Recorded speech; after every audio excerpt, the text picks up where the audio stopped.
Nigeria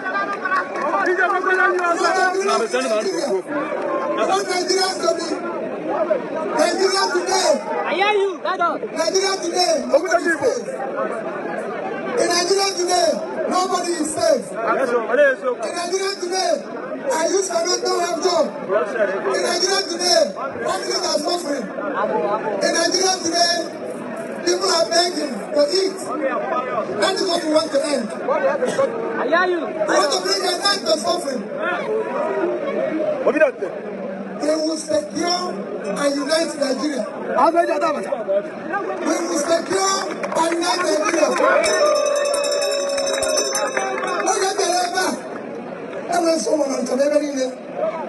And what I did here is what I'm going to do. We'll negotiate and talk with all your black about Qatar. I understand now, I don't know Qatar. I have got a government.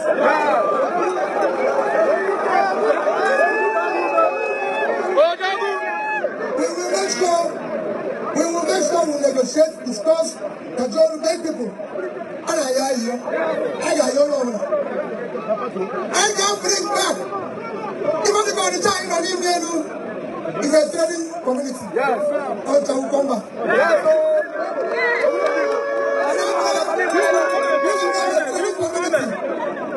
a trading state. It's a manufacturing state. Those industries will come back. We will support them. I support them as governor. The crowd at the rally, the crowd present at the rally of the Labour Party presidential aspirant Peter Gregory Obi in Anambra hailed him and applauded him after he stood his ground on how he intends to deal with agitators. It is no longer news that Obi was in Anambra, his home state, on Tuesday in continuation of his presidential campaign. However, during the campaign, while the former governor was addressing the crowd, he said if he's elected as the president of the country, he will make sure that he unites the country by talking and negotiating with aggrieved bodies to ensure togetherness and oneness. While speaking in his native language, he said after talking to agitators and they refused, they will be made to understand that there is government. As soon as he made the statement, the crowd applauded him and hailed him by calling him Udogu. He said, "We are suffering. People cannot eat or feed themselves, and that is what we want to fix. We will unite the country by negotiating with those who want to disturb the unity of the nation, and if they fail to listen, they will be shown that there is government." Well, I've said this before now that Nigerians, all of you, make sure you listen to all these political, all these candidates from all these political parties. Don't say, oh, no, this is the person I'm supporting, whatever the person is saying, I'm not going to be part of it. I'm not even interested. You need to be interested, because the only thing that can make you take to heart what your own preferred candidate is saying is for you to mobilize other people. If you think that you don't want to listen to other candidates, but how are you going to do that? Because the reason why you need to listen to them is that so that whoever that wins at the end of the day, because if you are so optimistic that your person is going to win, you have a very big job on your hand to mobilize other people to say, no, this is the person that will do it. But I think for fairness sake and for balancing, you need to listen to all of them in case any of them wins. But unfortunately, we know those who have integrity, that okay, once they say this thing, they will be able to abide by it. Well, but we know those one that will not even abide by it. Especially, we need to call a spade a spade. Now, see what is happening in PDP. See the wrangling, the rancor happening in that party, because they said some people failed to abide to the promise they made, the agreements that they made. And how do you expect such people in all of the things that they have been telling Nigerians? Because every electioneering year, you begin to hear these politicians coming out to say things over and over again. Most of the time, maybe out of 100%, most of the things that the fulfillment of their promises might not even be up to 2 or 3%. And they want to really clinch on that and begin to tell you that they have done this. No, people are now asking, what about it? What about it? And I'm always using that analogy. You can't score 10% and expect the lecturer to say you have done well.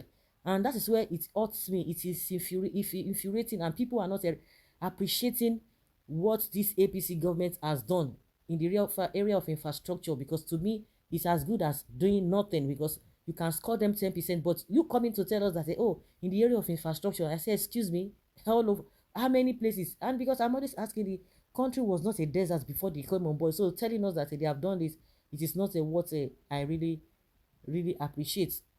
So you can't tell us that you did 3% of 10% out of 100 and you expect people to be clapping for you. So most of them are not even reliable. See Tinubu now. Tinubu is not even talking about the promises he made with the president.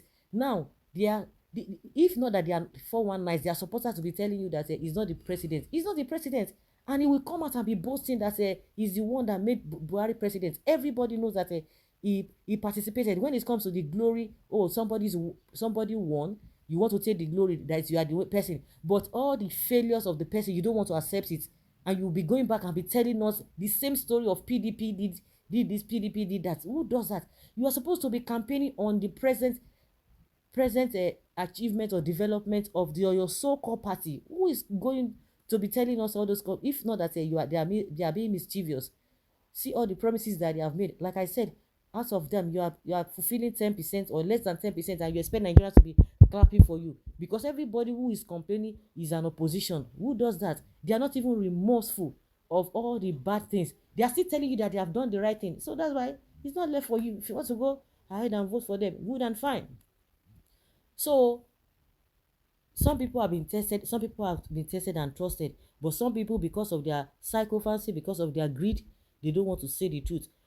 But the problem we're having are those who have been tested, whether they are trusted, is where Nigerians are having problems today, because all of them, including Obi, they will tell you they are going to do this, they are going to do that. But how do you not hold them accountable? When you start to hold them accountable, they will not become an enemy. That is the problem. They will tell you, hold us accountable, but once you get there, they begin to call you out. These are the things you say you are going to do. They will begin to say you as enemy. Just see what Femi Adesina and Garba Shehu. If people complain about something, they say they are opposition. I don't understand it. It is painful. Because people always call Nigerians that you need to hold your leaders accountable. If you complain, they go tell you, say you are the enemies of this thing. They are doing things that are not beneficial to you. If I'm not benefiting anything and other people are benefiting, you can't tell me to be clapping for you. I'm talking about myself. I shouldn't be speaking on behalf of somebody. If the person is benefiting from you, let the person talk on that level, but you cannot use that to force it on me. When you create empowerment and give your cronies and the ones that are close to you, and you expect me to gain, and for somebody who has conscience, I can't say because I'm gaining personally from a particular government and the rest people are suffering, then I should now tell that the rest people should be bound to the feelings. That is their own cup of tea.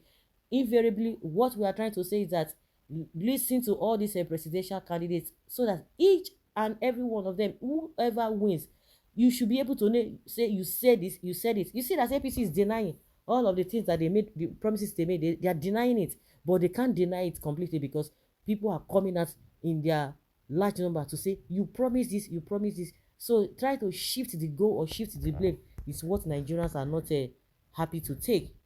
So that is just my own concern. Hold all of them, listen to them, so that anybody that enters, you know, say, okay, you said this, let's go. So it is not even do or die affair. But if you feel that you want your person or you prefer candidate to win, you have to do a good job, because it's survival of the fittest now, because things are going it's not business as usual. So guys, let's hear your opinion and have your take on this.